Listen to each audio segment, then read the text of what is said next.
Hero. It's a four-letter word. It's a noun. And it's a word that at most times is indescribable. Because sometimes we don't notice a hero even when they're right before our very own eyes. And sometimes it takes that hero to do something extraordinary before we can even notice them.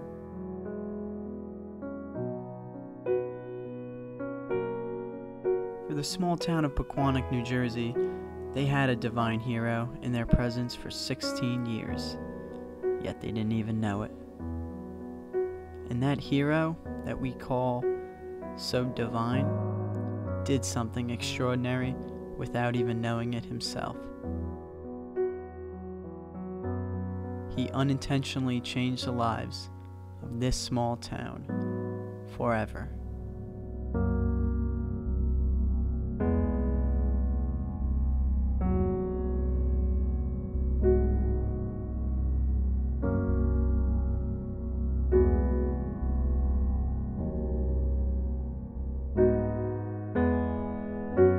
Michael William Coppola, born April 12, 1994, our beloved son.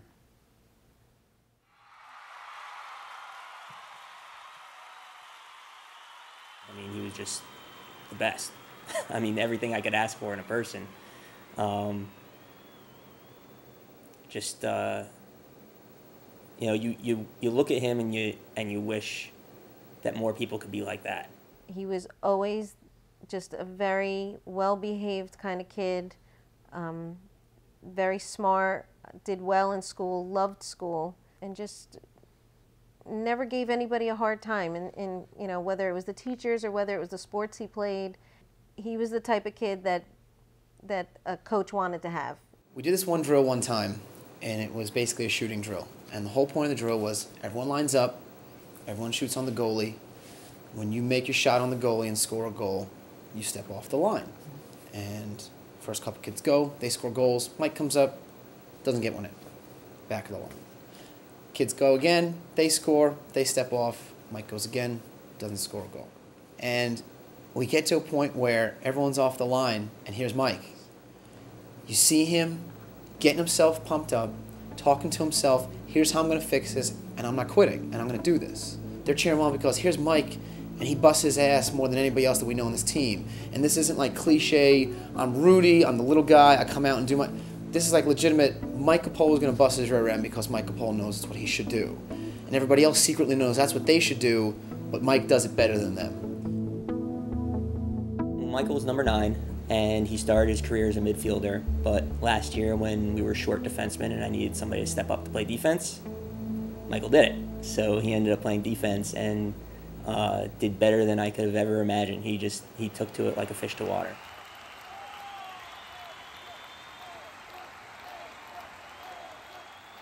You know, when you're a young coach and you're coaching for the first time, first impressions are important. As a coach, you know, I was going to be turned off to coaching if I didn't have some kids that were worth coaching. And Mike was one of those kids that was worth coaching. If I was having a bad day and I didn't want to deal with all the junk that goes along with being a head coach, you know, on and off the field, that I knew I could show up because kids like Mike were there that I knew I could coach every day, no matter what. Finish this game out strong. Guys, every PowerPoint counts. Finish this up strong. You understand? You've got solid defense in that third quarter, solid offense in that third quarter. But now, what's the score?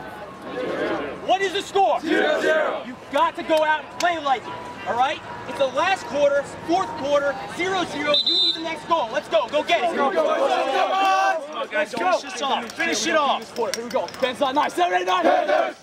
Couldn't really ask for a better teammate than Mike. He was probably the most hardworking kid on the field all the time, always giving 100%, and just really wanted to succeed. He brought out the best in everyone, and I think, you know, that encompasses a lot.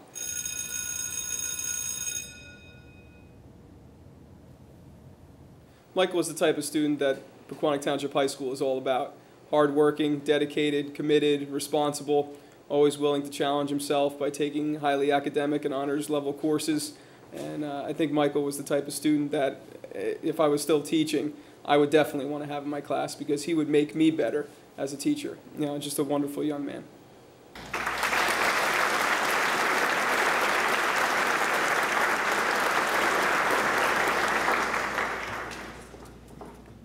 These scholarships are in loving memory of Michael W. Capola, who was a current PTHS student who lost his battle with leukemia during his junior year. His character was genuine, and he touched the hearts of many. Like Michael, the recipients of these awards have also exemplified true character. As their fellow student and lacrosse brother, these recipients showed their unwavering support through his battle and in his memory. These awards are intended to recognize students who portray thoughtfulness, caring, and acts of kindness. 4 $500 scholarships are awarded this evening to Ryan Aflito, Kelsey Dudgeon, Ryan Masega, and Matthew Paul.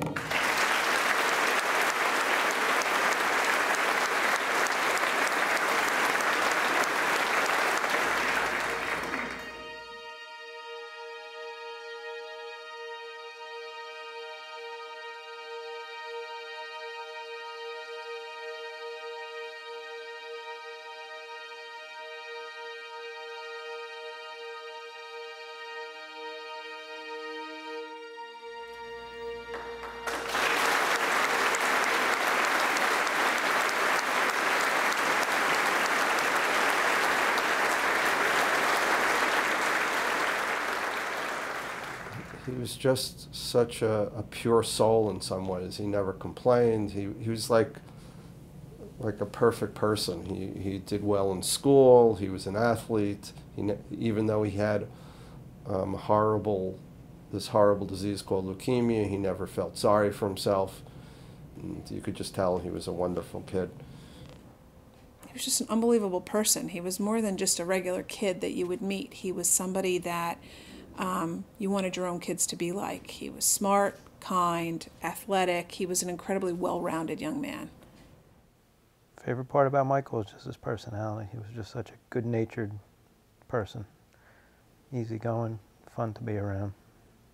Thoughtful, caring, mature. I have a picture of him because he loved his business courses, you know, personal finance. He loved stocks. He loved investing. And one of the rewards for the best kids in the stocks class is they get to go to the New York Stock Exchange, and I take them down to the exchange. And this was Mike's day. It's like Charlie in the Chocolate Factory, and he's got his golden ticket, and he can't wait to go down there. He's got his suit, he's got his tie, he's looking sharp. And we get down to Wall Street, and you've got the famous sign, you know, Broad and Wall. And he's got his camera, and his camera not working so well. He's trying to take a picture because he wants to save it as a souvenir, and he goes, "Mr. Brady, my camera's not working. Can you take me a picture and give it to me?" I told him, sure. Took this great picture. Looks like something you would kind of see in a magazine, one of those stock photos from Getty or whatever it is, right? And the Golden Bull is there, where everybody goes, you know, they take pictures with it. And we've got the whole class sitting next to the Golden Bull. And who is right out front because he could not wait to get his picture taken with that Golden Bull? Mike Capola. There was like this joke between us because we were like really close, and somebody in school came up to me and they were like, "Oh, you're Mike's cousin, right?" And I was like, "No, we're just really good friends." But they're like, "Oh, either way, can you like give this to him for me?" So I was like, "Sure." So when I went to him, I was like, "They think we're cousins." He's like, "Are you kidding me? We don't even look alike." He's like, "All right." And then he texted me after. He was like, "Thanks for coming, cuz," because we just said how people thought we were cousins. Last year, we had a shortage of defensemen. I played midfield, and for defense, you need a long stick, and I didn't have one. You know, I didn't at the time, so I stepped up and I said, "I'll play defense." I said, "But I don't have a stick," and he came up to me and he gave me a stick and let me use it for that practice, and it didn't mean anything to me then. I was like, okay, he's a nice kid, but looking back, it just really says everything about what he was, and that he was just he did the right thing all the time. I'd say Mike was pretty good at keeping you happy. Mike was best at brightening your day in a way that you wouldn't notice until you look back on your day. And just no matter how bad the day was, he would always find a way to crack a joke. It's a gift that not many people have, about how he could brighten up a day in a matter of a few sentences and just be the most friendly person, best friend instantly on the spot. I would say brave, because he was never afraid of it. Like, he was never afraid of what he was going through, and he was always strong for us and his family, and never had a fear. So the word transparent to describe Michael, although I didn't know him that very long, would indicate when I saw him, I saw something more. He was more transparent than anybody else I've ever met. Optimistic. Genuine. I'd have to say unselfish. Determined. Persistent. Relentless. Hardworking. Nice and Courageous. friendly. Happy. I'd say an Iron Man. Peaceful warrior. He was a superhero, truly a superhero, someone who just could take the lead, take the punches, deal with anything that came in his way with strength and optimism. Superman. You know, that's the way I would describe Michael. You know, he's a hero to a lot of people. Hero, without a doubt. I told him that many times and he didn't believe me. Perfect.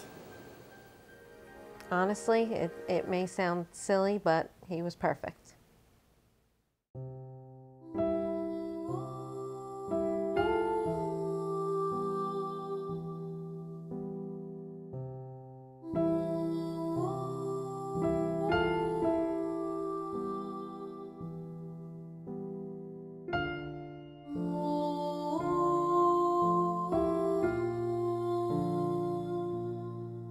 I was diagnosed back in March of 2010, and it was the scariest moment of my life. And it was something where I needed to speak with someone who had been through a similar experience. And I didn't have to go reach out to Michael. Michael came to me. I remember the first time he came to me, I was standing in the office, and I never really had talked to Michael before, just in passing. And Michael came to me, "Hey, Mr. Hazler, how you doing? You want to talk?" And then I did. And then Michael and I spent some time talking together. And he said, "Mr. Hazler, you need anything, I'm there for you." And he made my experience better and more positive. And he brought out the best in me. When you're going through this, you need someone to share it with that's going through it with you, because you can't explain it to anyone. And for that, I'm eternally grateful. I guess it was May of 7th grade. He started not feeling well. And even though he was in school every day, he wasn't feeling well. It was a Friday, and I made an appointment for Saturday to take him to the doctor. And as soon as we went to the doctor, and I guess he could see signs, and actually sent us to Hackensack.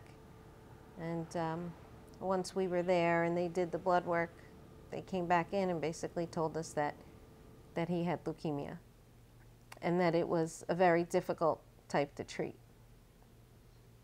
And he was going to have to be admitted because his type had to be treated in the hospital, not just outpatient. And that was the start of it.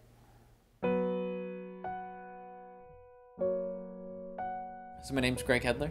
I'm a social worker at the Tomorrow's Children Institute at Hackensack University Medical Center, and I've been here for 5 years. And that's actually when Michael and the Capolas came to Hackensack, and when Michael first got diagnosed with leukemia.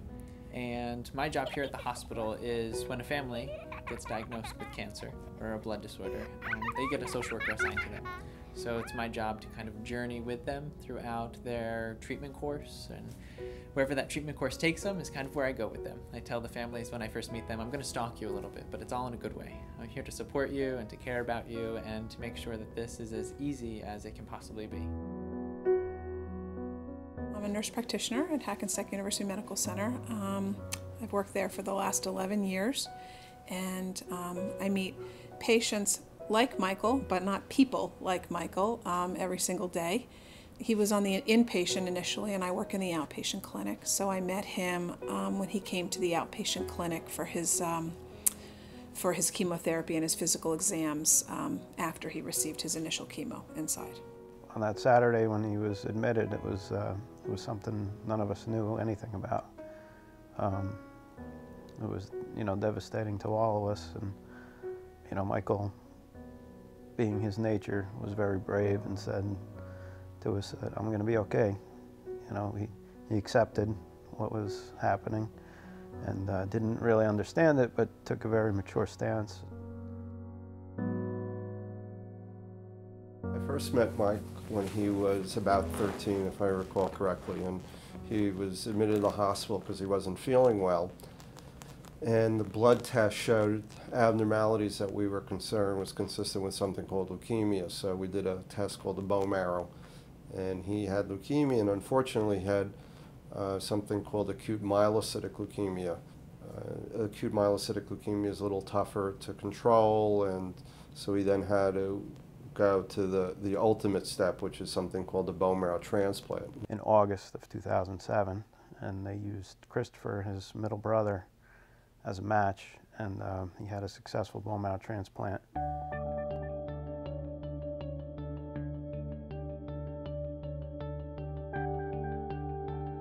I remember how excited they were because one of his brothers was what's called a match, and we were thrilled because he responded well to the transplant. And I remember we all went into the room and told him that the marrow after the transplant looked like he was in remission. We were all very excited, and he did very well, and we then followed him as an outpatient for 3 years. And actually was with Michael when he was going through his first transplant, and had been with the family, kind of guiding them, supporting them, laughing with them, and finding reason just to keep going, you know, and figuring out what to do next. And saw them through the initial transplant, and it was incredible. It was incredible seeing Michael leave the hospital and then and go off to kind of gain a normal life, you know, so to speak.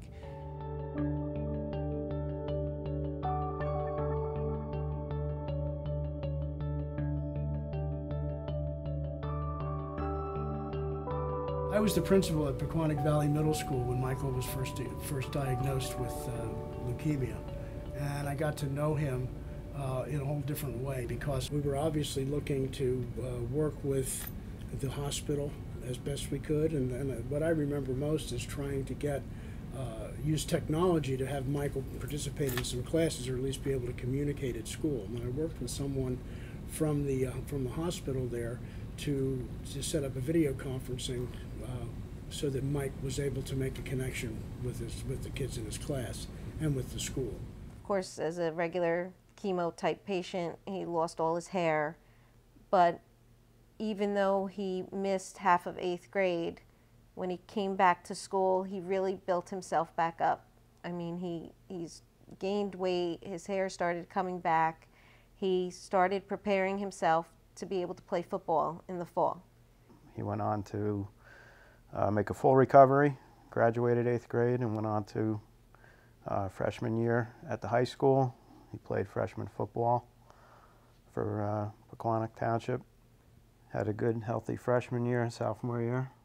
I think Mike's journey was an incredibly difficult journey. He had a lot of ups, a lot of downs. He had a lot of difficult times during his treatment, but he never, ever complained. He never said he didn't feel well. He never said really that anything hurt. He just made everything so seamless and so easy. And he just made it appear so effortless, which is something that was unbelievable because we knew all of the medicines we were giving him and all of the potential side effects of the treatment, and he never uttered a word of complaint. And that's something that I will take away with it. There are people out there like that, and he was just an incredible young man to go through it as seamlessly as he did.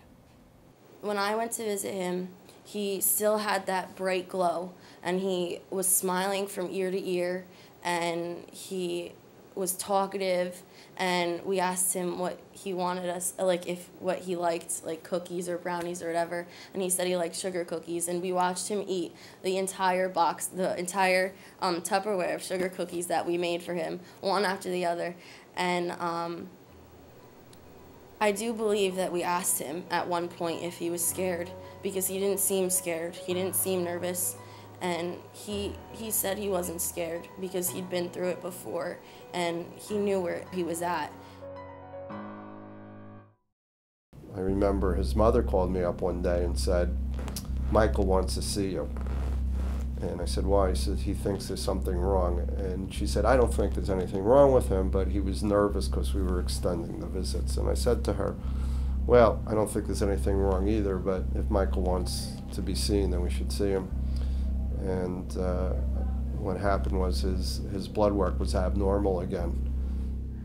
And unfortunately, at that point, our worst nightmare started all over again.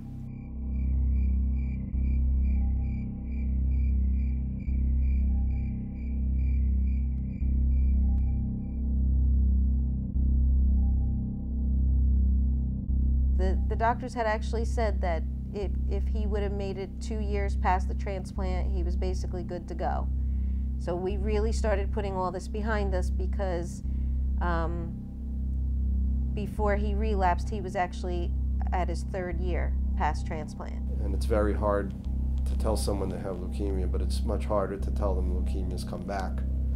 You know, me being a nurse practitioner at Hackensack, but also living in the town that he lives in, added not really challenges because they were a very easy family to care for, but gave it a little bit more of an intimate feel for me than it was with other patients. And when his leukemia came back, it hit me incredibly hard because it was absolutely a devastating day.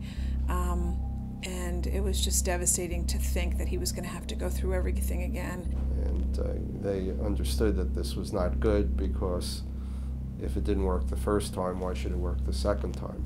With the potential of the outcome not being the same as it was the first time around. You know, he was now 16 and he had a much better idea of what it meant to have leukemia, and he was much more of a part of the decision making and what we should do next. And he had done a lot of reading, and his family had done a lot of research, and we agreed on a course of action, which was to treat him with more chemotherapy and then do another transplant. And it was very hard because the second time around, the effects of the chemotherapy could be that much stronger. But Michael said, listen, I beat it once and I can beat it again. They chose not to use his brother this time and go with an unrelated donor from Europe. And things were going smoothly until the beginning of November when graft versus host disease set in. Where the bone marrow attacks the cells, but it can also attack the body.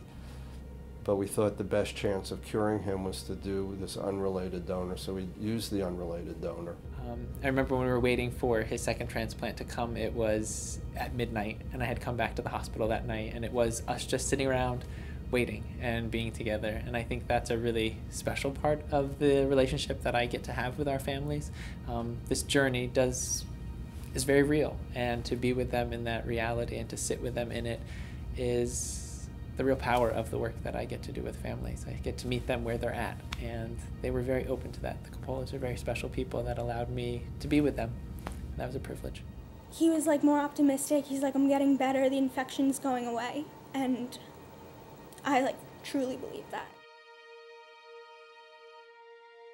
The patients become like your family. They're not just patients. They're like, you know, I felt like they were my own children in a lot of ways. While he was sick, I was an art teacher, so I make cards for the kids, big, huge cards, and we all sign them. And we did a card for him, and even kids that didn't know him signed a message of, you know, keep on, Michael, or you're our hero, Michael, or we're with you, Michael, things like that. So even students that didn't know him personally but knew about his struggle were very moved by it and wanted him to know that they were thinking of him. And I think that's a testimony to his character, that people just wanted to be with him and let him know that they were supporting him.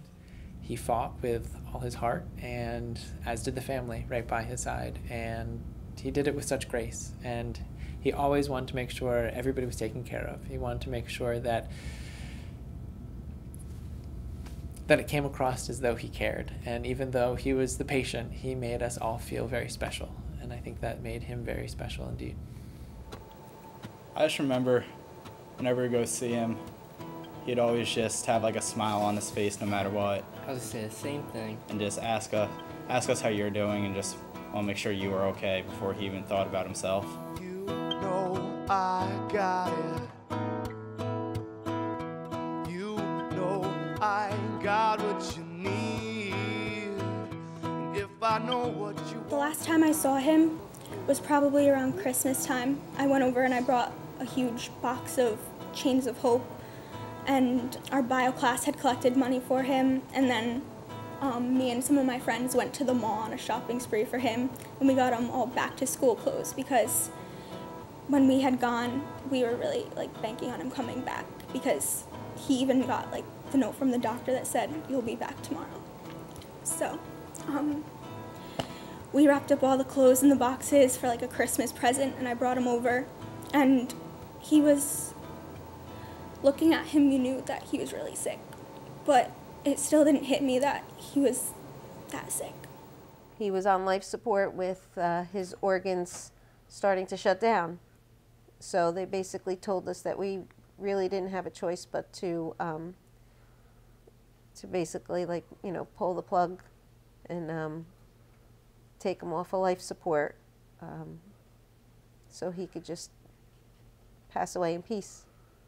We watched the monitors for 4 hours, and finally, at around 4:50, it went flatlined, and he was gone.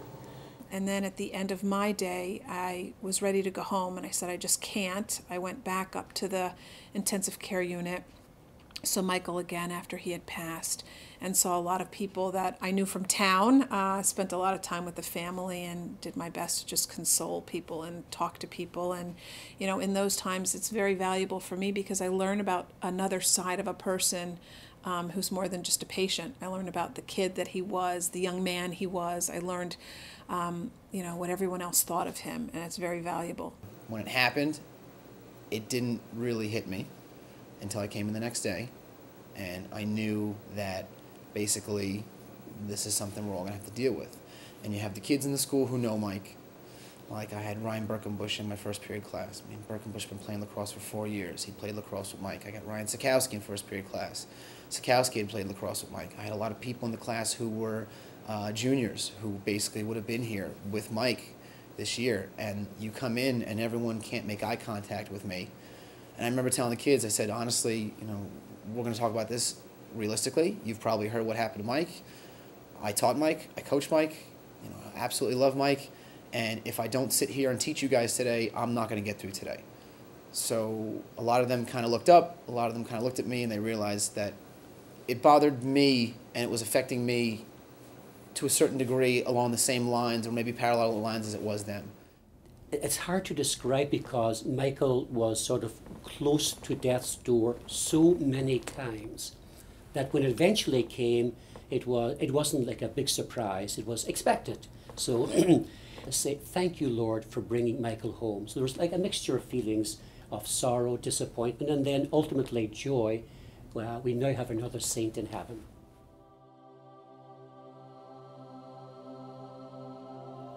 Michael William Coppola died January 18th, 2011, our beloved son.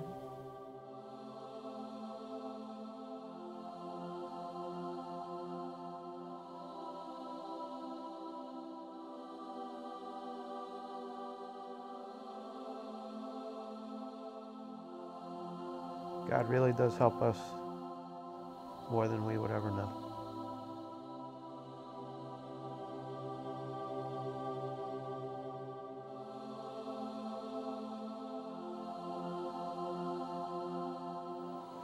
It really doesn't hit you, the gravity of the situation. I mean, of course, I was there at the hospital when it happened, the final few minutes, and it hit me really hard there. But until the wake, it really hits you that it's really here.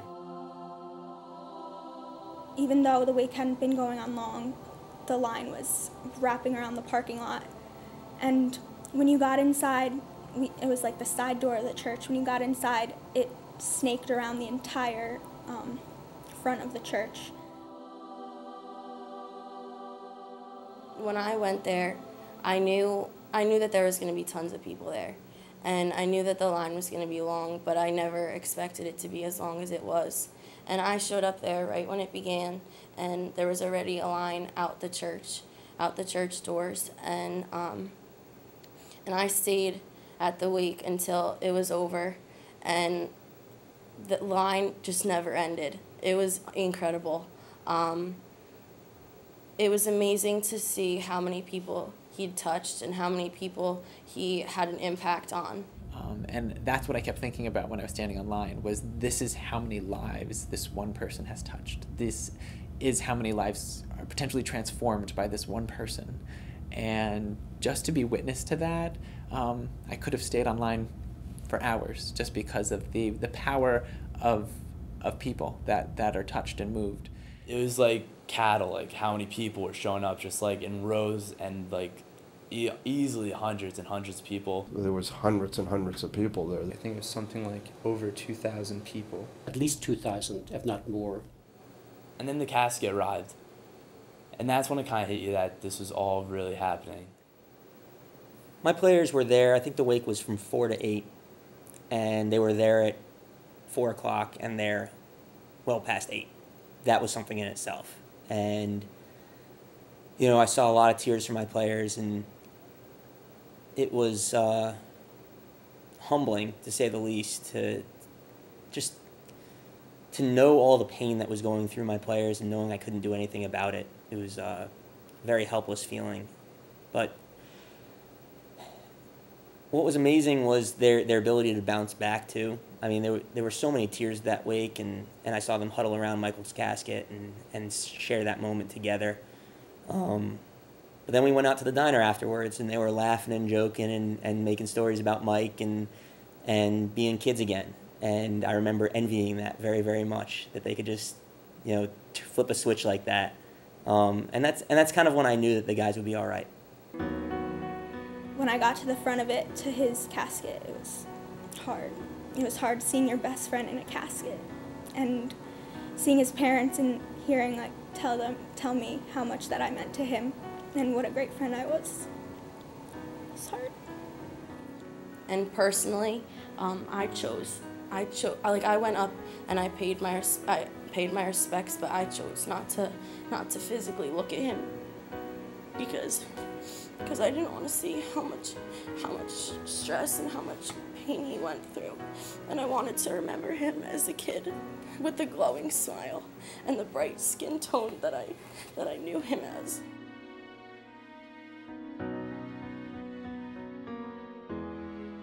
I remember walking up to the casket and reaching into my pocket, and I know I had my varsity pin with me. And that was something that I kind of I take pride in the sports that I play, and I wanted him to physically have something with him in the casket that I kind of cherished. I remember the pin being something that just embodied the hard work he put through, not in just sports, but in his entire life. I just remember putting the pin on him and just feeling his chest and like holding his hand, and it was just a surreal moment.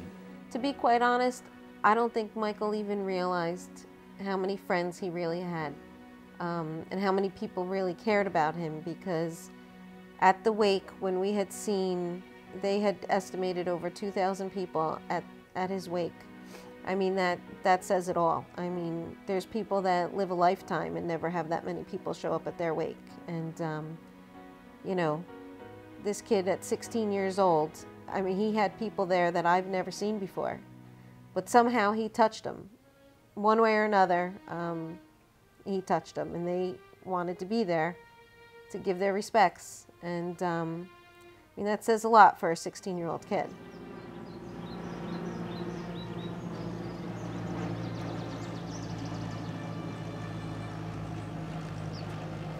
Life completely changed.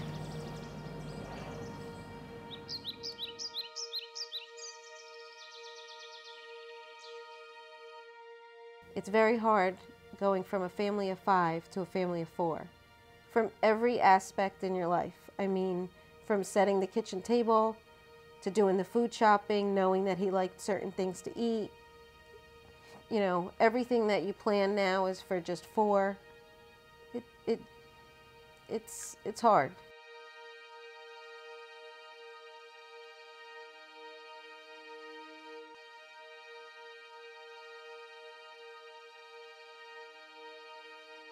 It's a constant reminder of, that there's one person missing. Honestly, I mean, being the first child, I mean, he taught us how to be parents. I mean, everything we did, we learned with him. And especially because Michael was the oldest, especially for Chris. Chris doesn't know how to be the oldest. He's the middle, but now he has to step it up and actually be the oldest brother. And it's a role I don't think he was ever thought he'd have to take.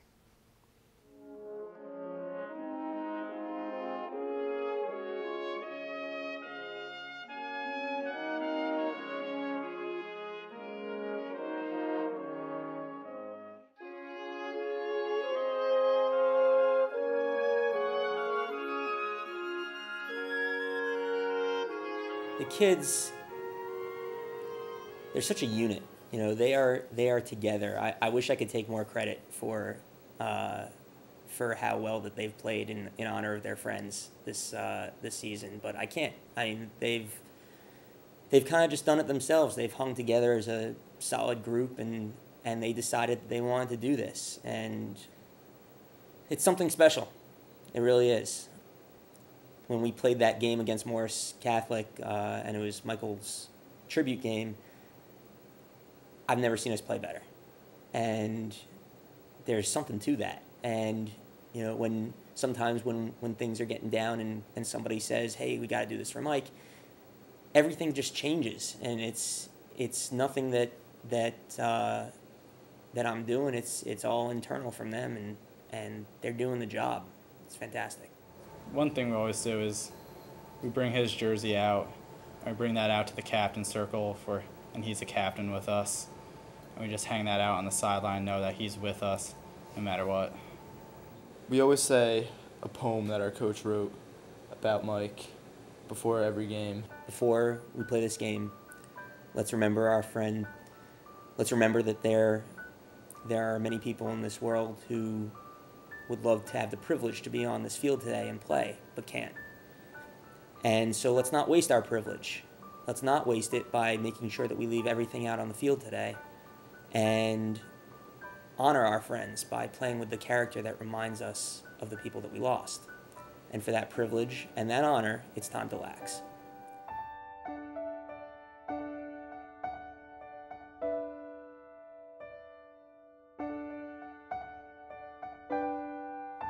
Appreciate the life we were given and cherish all the same.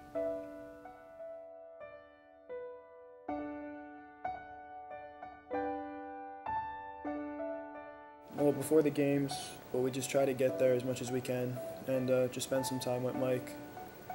It just helps kind of motivate us for the game, and I mean, it's kind of emotional, but it helps to just get us in the right mood for the game and just, I don't know, allow us to play our best. Before each chant that we do, we'll say 7, 8, 9 and end on 9 because his number was 9. And our orange laces are for him. And when we see those, we just know who we're really playing for. I'm always about doing this for my players, and I want them to get everything that they deserve. And my guys decided they wanted to use this as motivation, and rightfully so. So it's my job to facilitate that and make sure that they know that I'm with them 100% and that I'm on the same page with them and that I want what they want. Because whatever they need to do to reach their goals is what I'm willing to do.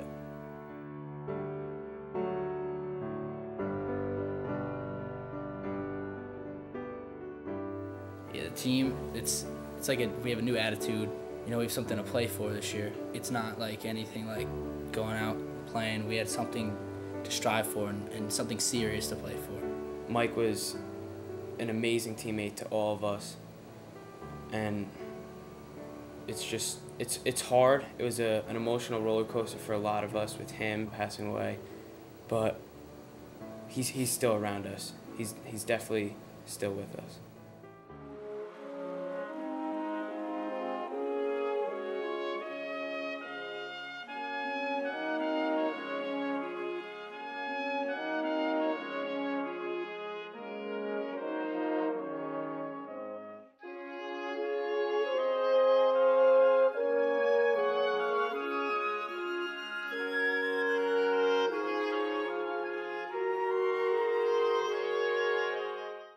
know what?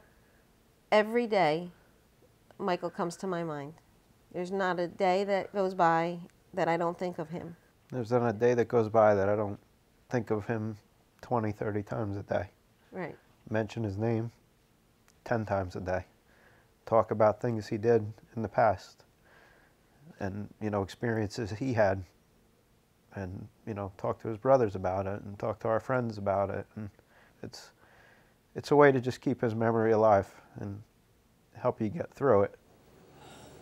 My life has changed a lot. I've now taken a perspective of how really valuable life is. I've never really had this intense of a loss in my life before. So at such a, I guess, a young age, losing someone that's pretty much family, it makes you value life so much better. And that's kind of a message that you have to go through in life. It's tough, but it's a great thing to know. He really, throughout the whole thing, you didn't really notice how much he did for us as a community until all this happened. And it takes a special kind of person to do that to a community, to bring people together like that, and I definitely would just commend him on that he had the power and the love between everyone to do something like that. I've learned that even though life may present you with like ups and downs and hard times and struggles, that never give up, never let anyone tell you that you're not good enough, never let anyone tell you that you're not strong enough, and never doubt how much you're able to do. Really, when you think about it, you've got no excuses. Every time I think about all the work I got to do and how tired I am or how bad I feel or whatever it is, it's all plain old just stop being selfish. You got it pretty darn good. And for kids who maybe don't have as good as you, they look at that themselves, and Mike especially, and Mike says, I got it pretty darn good. And if Mike Capolo's going to say I got it pretty darn good, then I know I've got it really darn good. And that's one of those things that Mike kind of helps me remember. People complain, in my experience, about the stupidest things. You know, if they get to talk to someone and they're rude about something, or their car has a problem, or their mail isn't delivered on time, and I always say to people, if you really want something to complain about, come with me and I'll show you about what to complain about. And Michael never once complained. He taught me a lot about video games. He taught me how to make a person on a video game, which I never knew before, which was one of those moments that I remember. Just being in the room, it was just me, and there was times where I got to talk with him and just to be with him. And it was always so easy, you know, and he made it easy. And I think that's something that I learned, that sometimes it's just about being with people and asking about video games and talking about what it is that makes you happy. And I think that to sometimes step out of the role of social worker and just be real was something that I was able to find with the Capolas, that it was something that was easy, you know, and I could just be with them and do good work, you know, and that they let you in and to be part of this as a journey. When working with a kid like Mike, I feel I learned, it's hard to say that I learned one thing. I feel that I learned the inner strength that people have, especially a young person like him. I learned to myself be a better person. He didn't let anything bother him. He was the strongest human being I have truly ever met, and nothing ruffled his feathers. And you learned that strength, and that people can find that strength even in the worst of circumstances. That's one of the biggest things that I learned from him.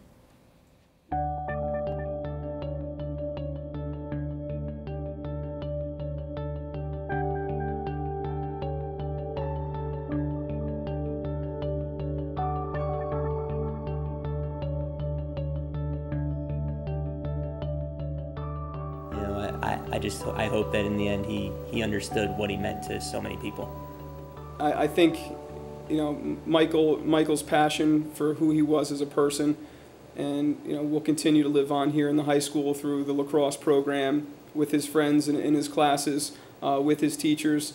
He's never going to be forgotten, and it's not something that you'll ever overcome. I think, you know, as long as I live, and I'm sure his friends and the people that knew Michael, you know, he's been an inspiration, and that will continue. You know, so we all miss him very, very, very much. If I could say something to Mike right now, I would say that I really wish he was here and, always by my side. Wow.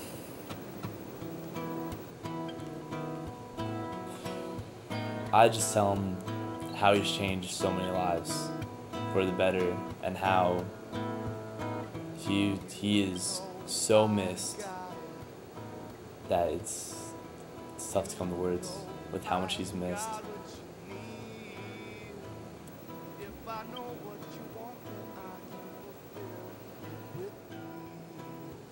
I would say thank you for having such an impact on me as he did. It's a shame that you don't know how much someone means to you until they're gone. And sorry.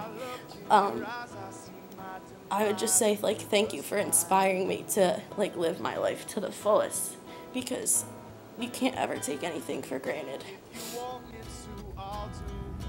The word thank you comes up. Sorry.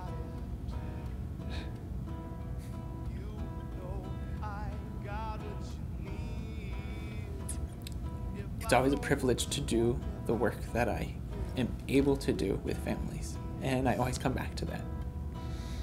And I feel so grateful that Michael and the Coppolas were so open to me being a part of this. As much as I was there for them, and as much as I continue to be there for them, they have played a really big part of my professional life, and obviously have touched my personal life as well.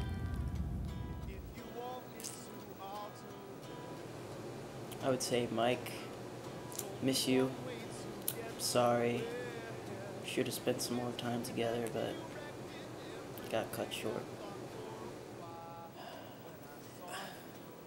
I'm sorry. I mean, it's the first thing I think of, and again, it's kind of selfish, but I'm sorry I didn't get a chance to kind of see him. I hope he knows how much he meant to me. I have an idea of how much I meant to him, and I hope he understands that he's made more of an impact on so many people without intending to ever do that than a lot of us wish we could. So if I could say something to him, I would probably say I'm sorry and thank you. And I miss you a ton. You know, people do consider him a hero, and that's wonderful, and I hope they always remember that, and I hope that they don't forget. I think he was a hero for many, many different reasons.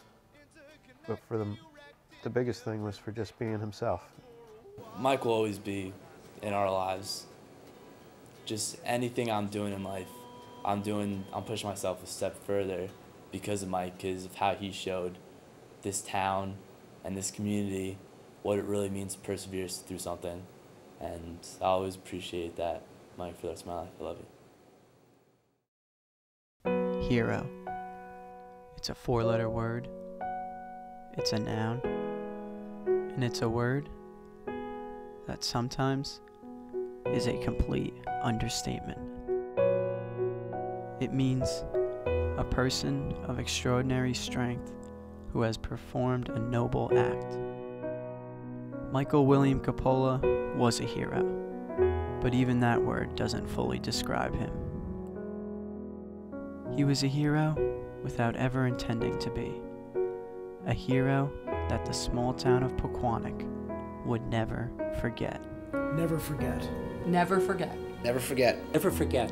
Never forget. Never forget. Never forget. Never forget. Never forget. Never forget. Never forget. 789!